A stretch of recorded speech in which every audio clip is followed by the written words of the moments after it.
me just tell you this. The person you see right now is not who I always was. I have been a work in progress for 57 years. I know you can't believe it.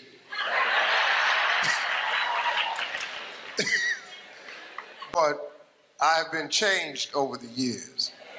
I'm going to try to share with you what I've learned in my lifetime. All the difficulties, all the ups and downs, all the mistakes, everything I've learned from it. I'm gonna just put it in a condensed package. The most of what I learned was from my father, who had no education at all. My daddy had a 3rd grade education. Smartest man I ever met in my life. I kid you not. If it wasn't for him, I'm not standing here today. So the trip I'm gonna take you on is to show you how I got to where I am. Through all the hardships, the failures, I was homeless. I lived in my car for 3 years, from age 30 to 33. Don't nobody know all of this. So the person you see on this end right now, it was a trip for me. It was a total and complete journey. 6th grade now, 1968, I'm 10. They sitting up there and people started standing up. Brenda wants to be a doctor. Larry wants to be a lawyer. So I stood up and I'm thinking to myself, now this is a gold star moment right here. Oh yeah, this is the day I've been waiting on. I'm gonna get recognized for the brilliant cat that I am. And there's no doubt in their mind now who the star student of this school is, because I done put something on my paper that was unbelievable.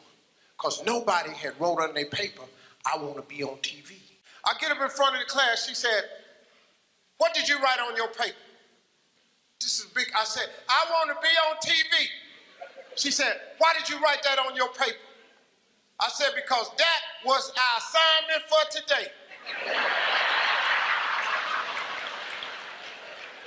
She said, and what made you think you could write such a thing on your paper? I said, okay, obviously, this is not the proper tone to be talking to when you about to give me a gold star. She said, who do you know on TV? I said, nobody. She said, anybody in this school ever been on TV? I said, no, ma'am. She said, anybody in your neighborhood ever been on TV? I said, no, ma'am. She said, well, what makes you think you can be on TV? And she crushed me. I said, I don't know, but that's what I want to do. She said, I'm going to call your house and I'm going to tell your mother that you're a smart aleck. So when I got home, she on the front porch.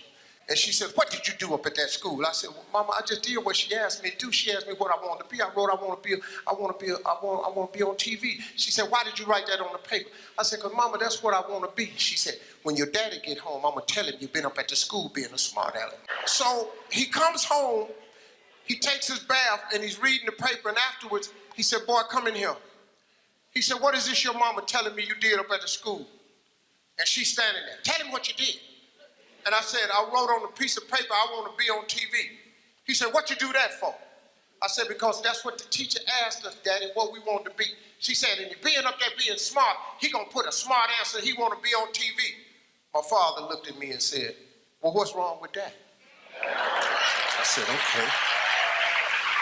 She was going, well, Slick, he got to be more reasonable like the teacher said.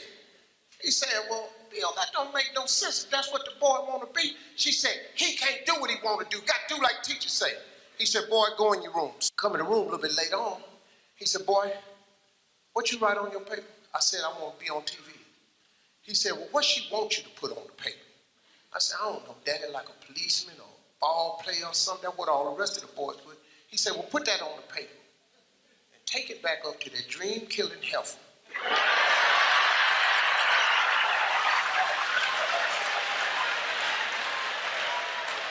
So he said, now take that paper and put it in your drawer. He said, every night before you go to bed, read your paper. He said, every morning when you get up and go to school, read your paper. I did it. If you turn on your television set,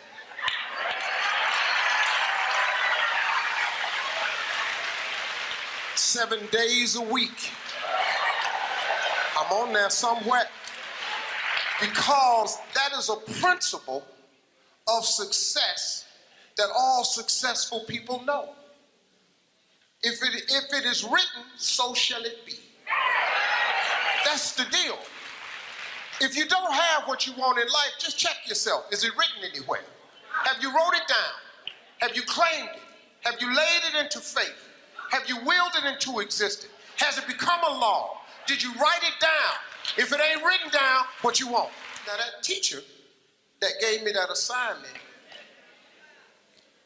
just, she passed recently. She was an older woman. I loved her though. Every year, I sent her a flat screen TV.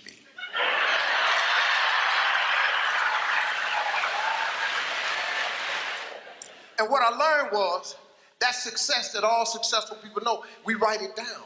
It's a vision board. You got to have vision boards, man.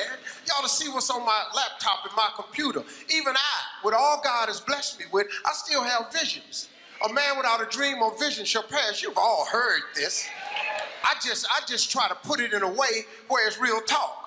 See, writing it down makes it doable. If you go through a school zone doing 35 miles per hour and the police stop you and a truck was blocking the sign that said 20 miles an hour, guess what? You still get the ticket. You know why? Because it's a written law. They put it into law. They wrote it down. The fact that you ain't read it, the fact that you didn't see the sign, tough. It's written. 20. You break the law, 20.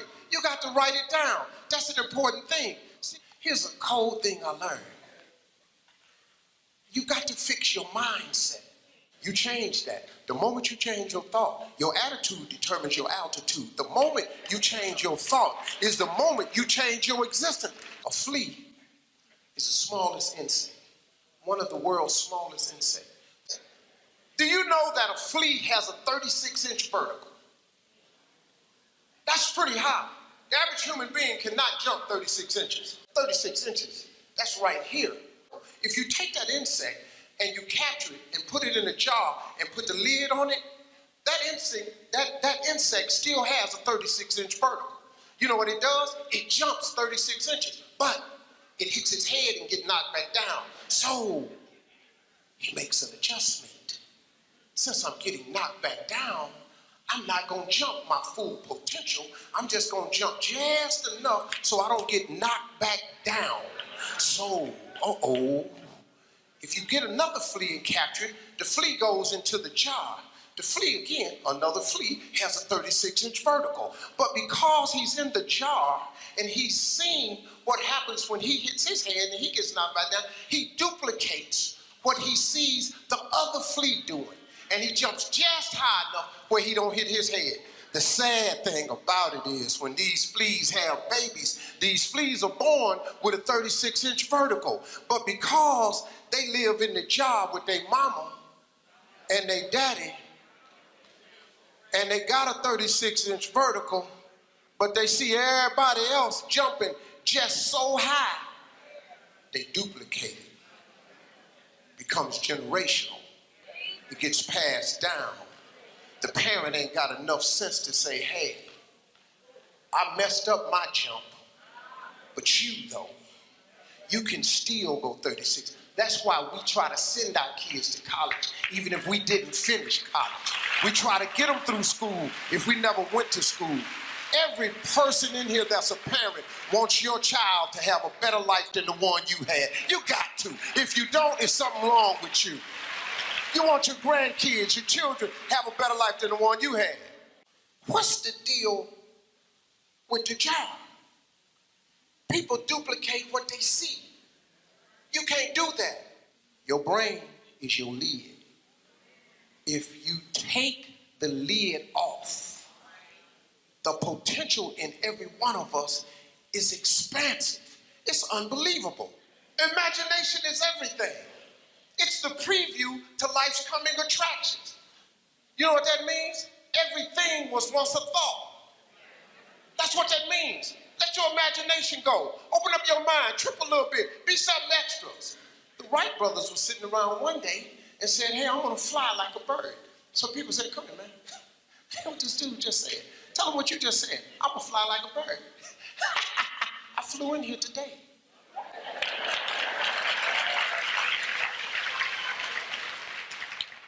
Folks, if imagination is everything, why not use yours? The possibilities in your life are endless, man. In order to be successful, you have to jump. It's the hard part. You got to jump. It's like you stand on the edge of a cliff. In order to be successful, you got to jump. Everybody in here, you got to jump.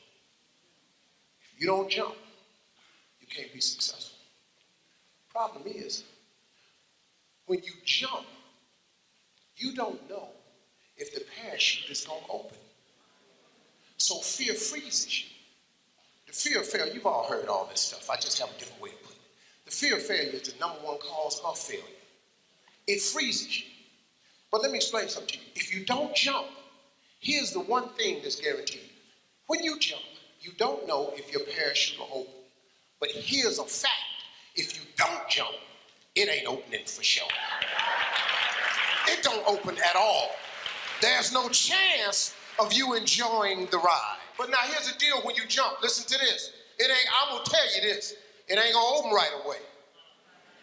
You hear me? The parachute, I promise you that. When you jump, it's not opening right away. Oh, you're gonna get cut up. Because the parachute is not going to open right away. But see, and your parachute is success. Success. When you experience success, it opens the parachute, and now that fall is now a ride. It's an incredible ride. Your view is different. You see people on parachutes in the air all the time. You see them on TMZ. You cut on TV shows and watch people live their life. Stop watching people live a life you could be living. Jump. Jump. You got to jump. What you waiting on? It's safe right here, but it ain't about nothing right here. Living is different from existing. If you want to live, you got to jump, man. Just jump out there. God got you, but you got to jump. You got no life standing on this cliff, looking over, looking at everybody fly by, soar through the air like birds. You got to jump, man. That's the cold part. You got to jump. If you ain't never jumped, you don't even know if your chute work.